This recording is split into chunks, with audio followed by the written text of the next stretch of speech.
Hello everyone, I hope you're doing well. Today we're finally tackling a space I've been thinking about for a long time. This laundry room has easily been the least favorite space in my house, and I think it's time to finally bring that vision to life. This is probably the biggest makeover I've done from a skill standpoint, so let's see if I can actually pull it off. Grab a beverage or a snack, and let's spend the day transforming it together. But before we can get to any of that, I need to clear out the space. This room has been the same since we moved in, and some of the things in here are only here because that's where they landed on move-in day, and never thought more of it. I can't reach anything on this top shelf without a ladder, so please don't judge me on the amount of dust you'll see when I'm tearing this apart. You can, however, judge me for the laundry room signage. I fell for the trend a decade ago for labeling our spaces, but it's more than time to close that chapter, and I'm pretty sure I'll still know where I am without it.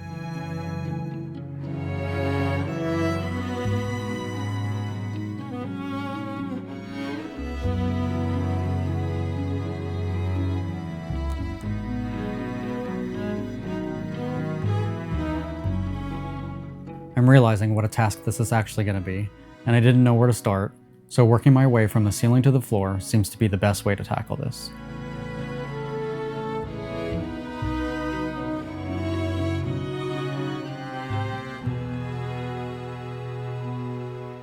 Before I could even think about putting up the ceiling, I had to figure out where the joists were hiding. Easier said than done. Since it's not immediately clear which way they run, I'm going to get started on sanding that beadboard down while I still have sunlight to do so.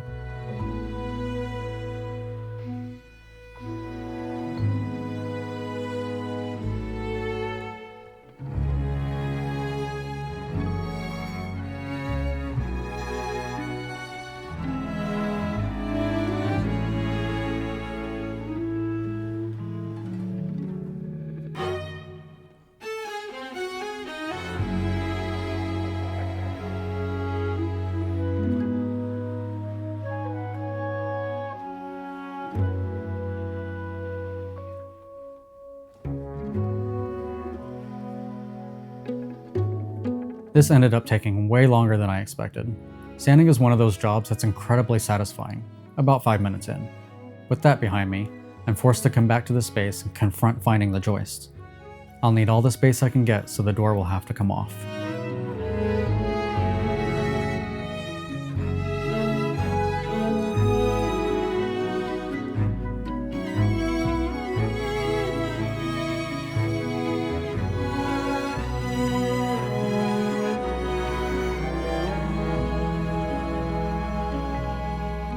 I really want this accent ceiling, but I'm also dreading it. Since knocking on the walls has worked exactly 0 times for me in the past, I grabbed my stud finder, which is only slightly more accurate.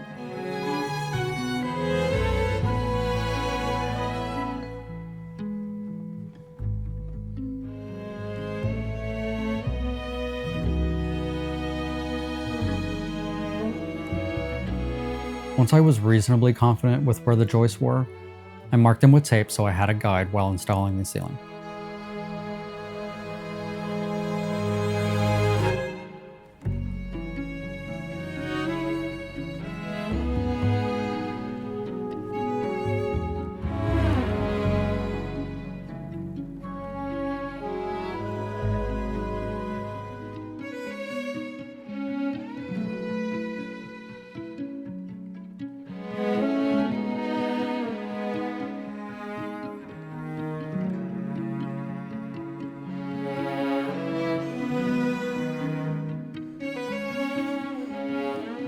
While butting sheets of wood together normally would leave you with an obvious gap that would need to be covered with a decorative piece, these boards have a lip on both sides, giving you the ability to lay them on top of each other to create a seamless look.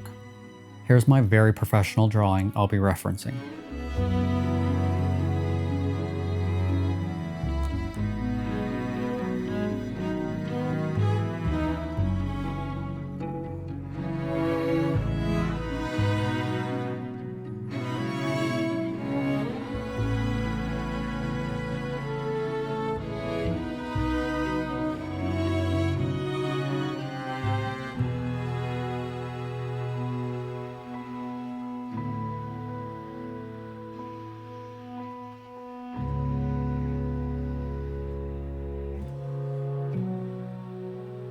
Of course, this room couldn't just be a square, so I'll start by cutting out the notch in the wall.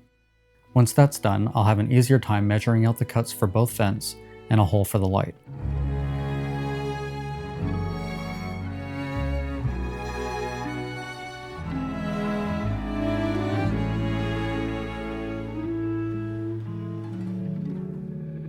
I'm just getting started and unknowingly making a huge mistake. Maybe I'll let this play out for a little bit to see if you can see what I'm doing wrong here.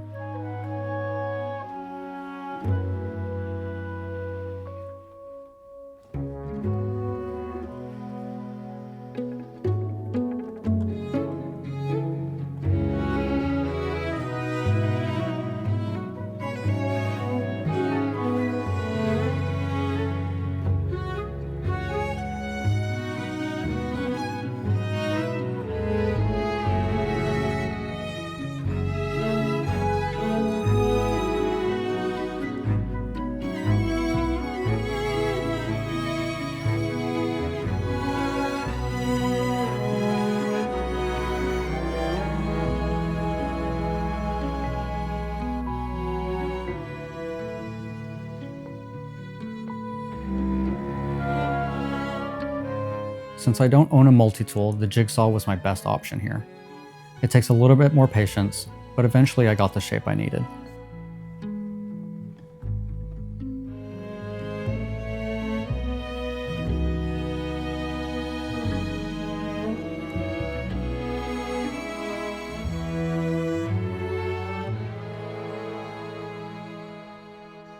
So, if you guessed that I'm cutting on the wrong side of the wood, congratulations, you're smarter than I am. I was so eager to get this done quickly, and that's where you start to make mistakes. What I should have done was flip this over and mirrored my reference photos since the decorative side will be facing down.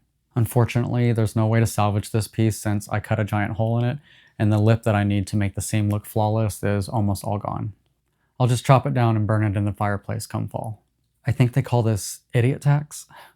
Let's see if I can do this correctly the second time. Luckily, I have another piece on hand since I need it too, so I can at least get this out of the way, and I'll pick up another one later on.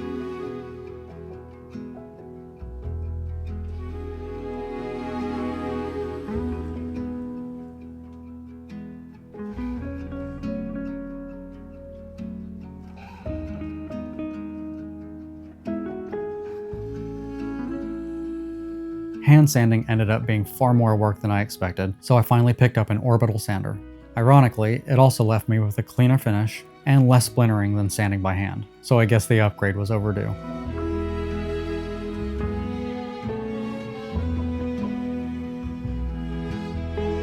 For whatever reason, my brain isn't understanding how to mirror the image, so I took my time really making sure I would not make the same mistake twice.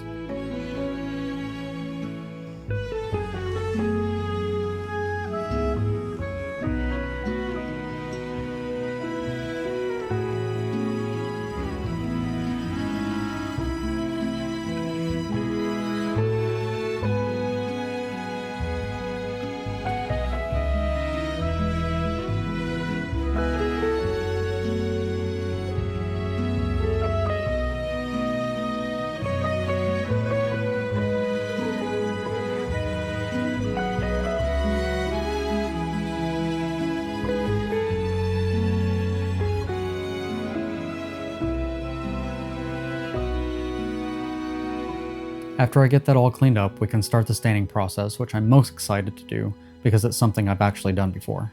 We'll start by adding a pre-stain conditioner, which seems like an unnecessary step, but it really does help to keep the wood from looking splotchy and absorb more evenly. If I remember correctly, the directions said to let that sit for about 20 minutes before staining.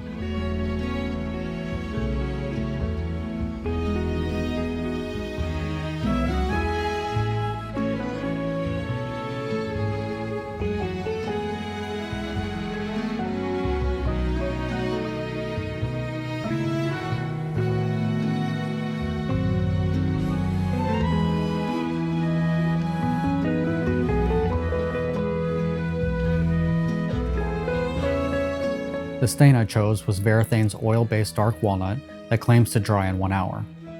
Seeing the stain hit the wood for the first time made me forget about every mistake that came before it.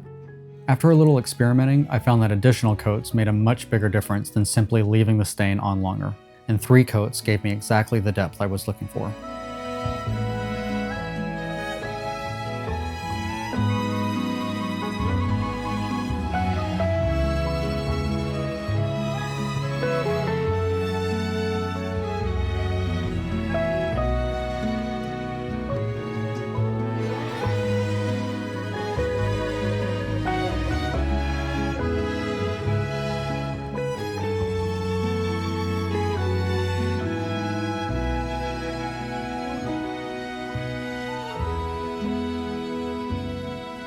While that's drying, I need to tackle the demo portion that I'm also very nervous about.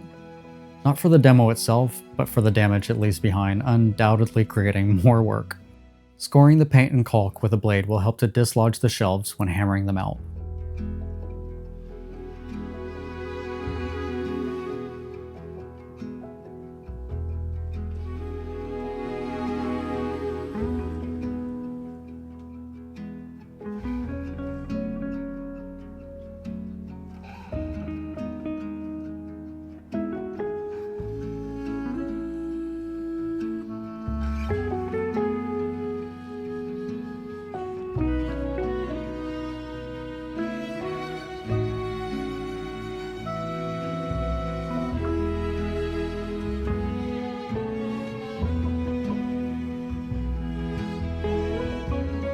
Once I've pulled out all the nails left behind and stripped away the caulking, I'll give everything a good sanding and vacuum to give me a clean surface to work on.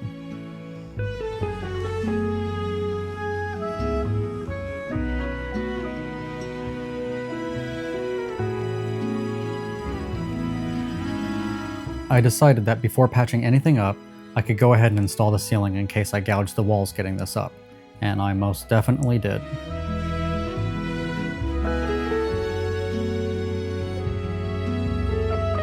I could have left this part out, but seeing Freddy trap like this makes me giggle every time I watch it back. I'll be using my brad nailer with 2-inch nails to tack this into place, but that will not be enough to keep this from sagging long term. To make sure this stays in place, I'll be using this Power Grab construction adhesive. And if I remember correctly, I used 8 or 9 tubes, making sure to lay it on thick.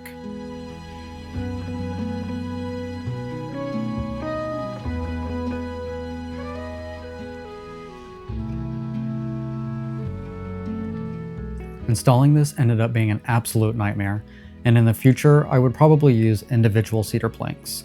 It would take a little longer, but dramatically less overhead drama when things don't seem to fit. My problem here is that I didn't take into account that no wall is ever square. I should have left about a 1/2 inch allowance on all sides to allow for easy install, accounting for the unevenness. So we had to drop that down and cut some length off. Watching this back, I am terrified at the fact that I'm cutting the wood like that with this Dremel tool with 0 face protection. Please don't do that.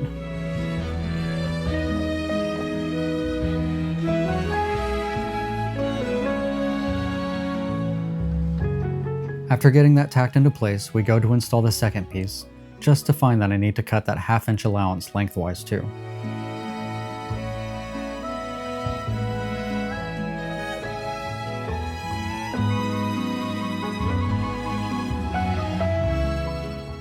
So after taking that outside and cutting that down in a much safer manner, we slide that into place, making sure the seam looks flawless, and then I can go in and add tons of nails, making sure to angle them differently to give them much better grab than if you were just to nail them straight up and down. This was the first moment I thought, okay, this might actually work.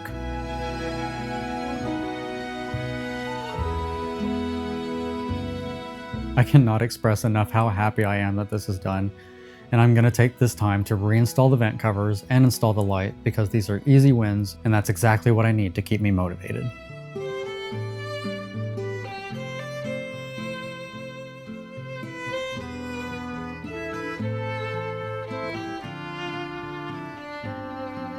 You can see on the left-hand corner that I was a little too zealous in cutting away the allowance from the beadboard, but I did not want to have to cut that a third time, and I will be adding something to this space that will cover that up. So it'll be our little secret. Speaking of the light fixture, I found what seems to be an exact dupe for the anthropology light I'd been eyeing, and honestly I couldn't be happier with it. The glass shade and its brass finish makes it feel so much more expensive than it actually was.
Turning our focus to the shelving, I'll be using these stair tread templates to help make more accurate cuts after understanding exactly how not square these walls are.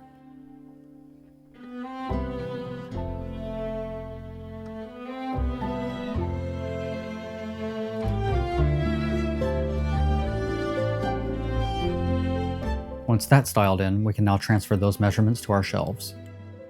Here, I'm using 2x12 pine, keeping the cost down and also matching the thickness of the future countertop. Using a blade instead of a pencil will help to give me a more accurate and therefore more snug fit.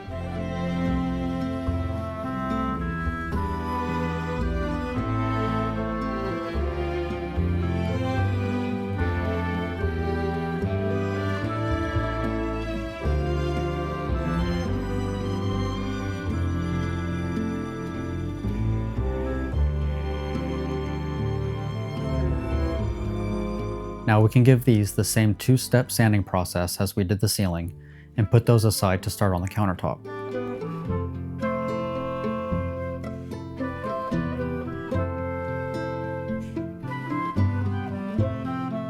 I looked into butcher block countertops, but this project panel from Lowe's ticked off all the boxes I needed for this project. Not only is it a fraction of the price, it's also deeper than the butcher block, filling in the space perfectly.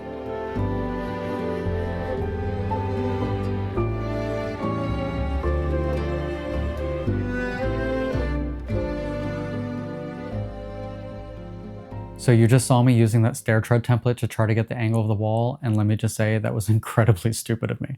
Since the templates don't extend past 12 inches, the better thing here to do would have been just to take new measurements, transfer those over to the countertop, and then connect them with something straight. So I was able to make new cuts with my new measurements, and thankfully this didn't turn into any more firewood. Let's see if I can get through the rest of this without any more big mistakes.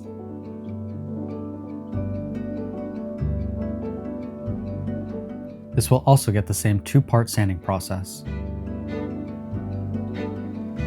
When I was cutting off some length, I had some tear out from the saw, so I'll need to take some time to make that repair.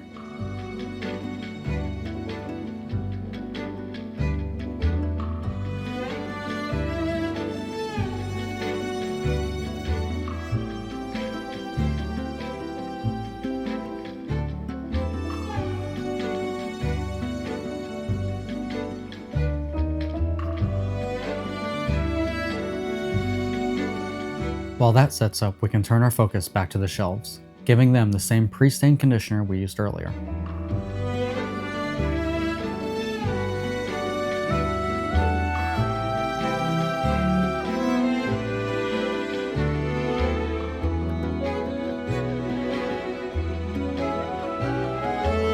Then the stain, which received the same 3 coats as the ceiling.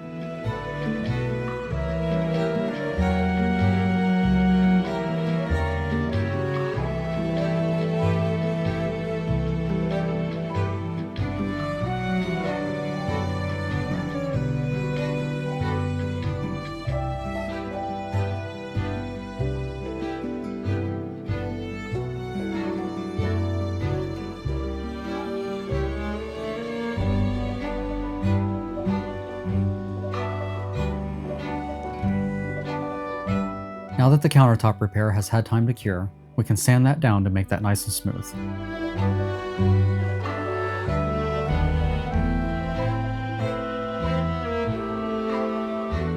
Hey, not bad.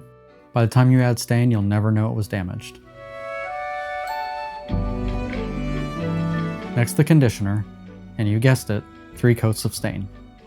These newly stained pieces will need a few days to fully dry, and since I'm using a water-based polyurethane on top of an oil-based stain, I don't want to rush that curing process.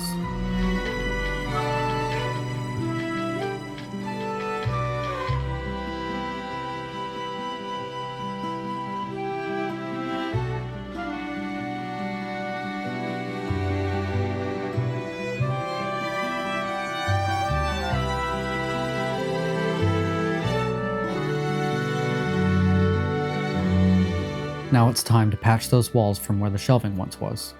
This doesn't have to be pretty since I'm just really wanting to build back the depth of the wall, and I'll be sanding everything down to make it flush once it dries.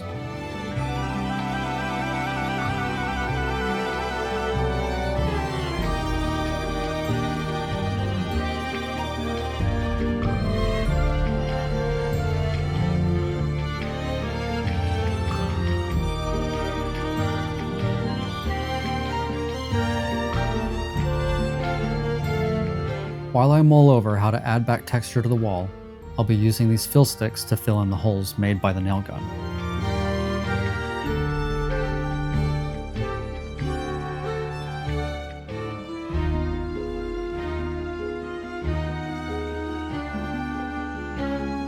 Finally came the moment to seal the shelves and countertop. As I mentioned before, I'll be using a water-based polyurethane, and that is because oil-based poly tends to yellow over time. And while I love the warmth it can give initially, I don't want this wood to have a green hue to it at any point in the future. Polyurethane is one of those finishes that rewards patience. Thin coats, maintaining a wet edge, and lightly sanding between coats gives me the smooth finish I was hoping for. Sanding with a high grit sandpaper in between coats leaves a slight haze, and that's exactly what you're looking for.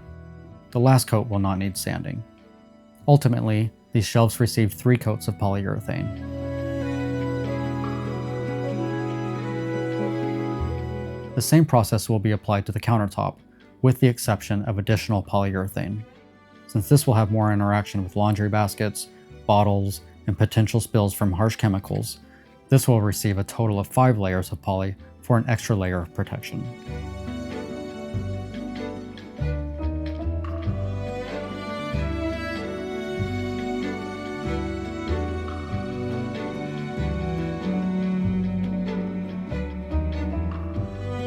While that cures over the next few days, we can get back to prepping the wall for paint.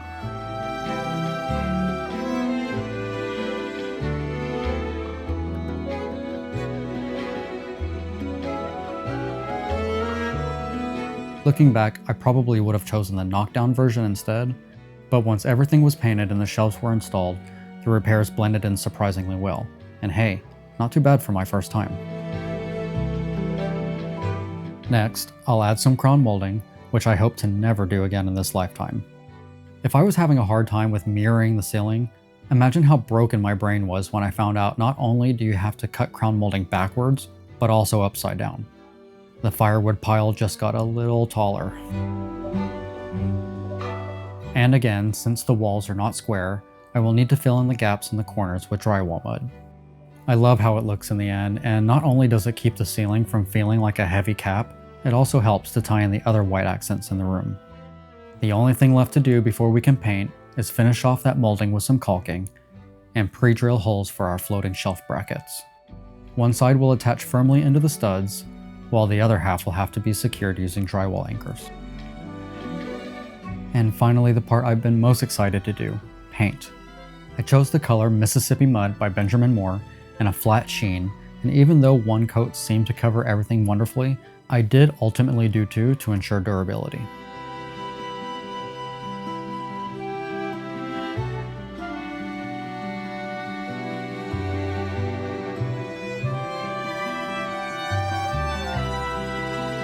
The paint completely changed the mood of the room.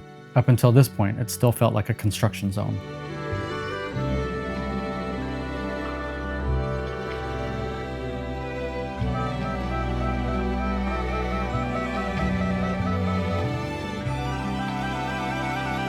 This is always my favorite part.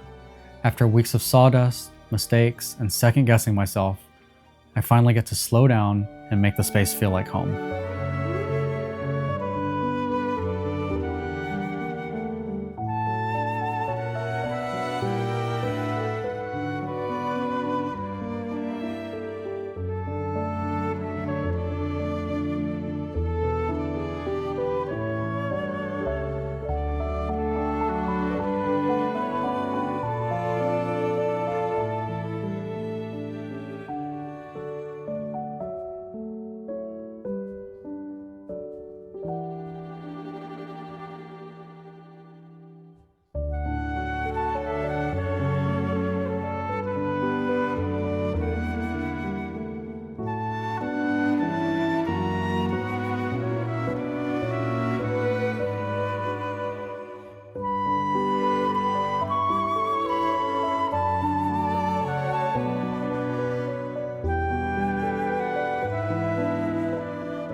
This door is to access a water shutoff valve, and taking some Velcro command strips, I'll start by securing the door shut since it always stayed slightly ajar, and placing more on top to affix another art piece to hide the door. Although I love all the colors in this painting, I'm not sure this will stay here long term. But for using what I have on hand, this will work perfectly fine for now until I can find the perfect piece. And lastly, these glass containers to decant my laundry products in a beautiful way. Dryer balls to replace dryer sheets.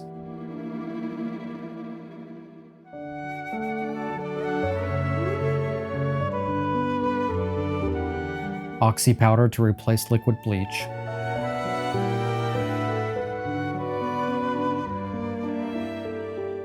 Wooden scoops to replace the included plastic ones. My new favorite scent beads I use every chance I get.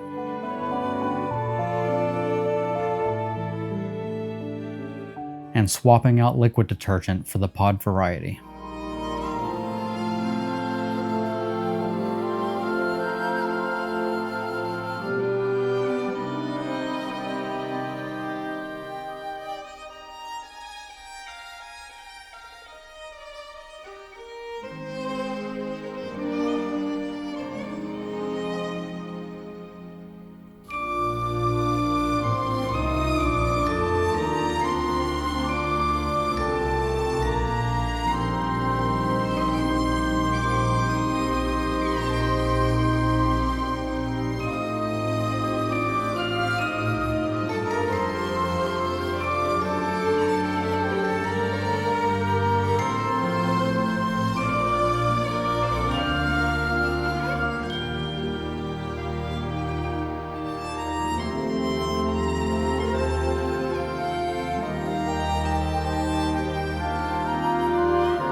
Didn't that turn out just beautifully?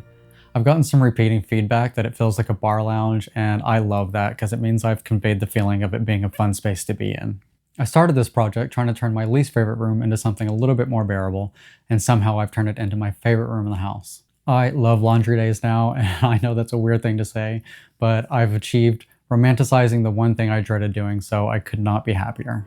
Thanks so much for spending some time with me today. I hope you enjoyed it. Until next time, stay safe. Take care.